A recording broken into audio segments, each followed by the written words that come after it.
So we always call these Batik caves as a two-in-one. One is the temple religious part, another one is the nature part. Okay, so on the nature part, we can find a lot of floras and faunas over here. New species are found every time, and also other activities like the rock climbing activities are done in this area. You can see that very beautiful formation. They can do a rock climbing activity over here as well. But the rock climbing activity all is a different thing. It comes under a different private company. For the flora and fauna for expedition, the Malaysian Nature Society, they will come and guide us how to go about it.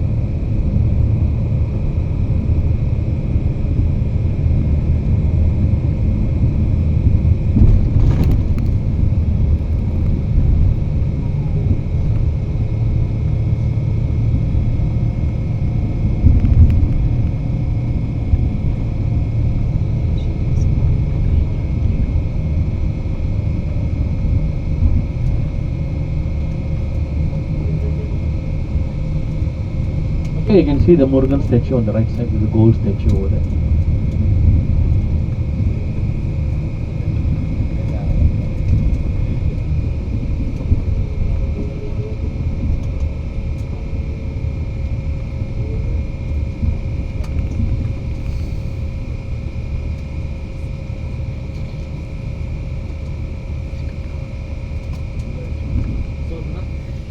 So now this temple is under the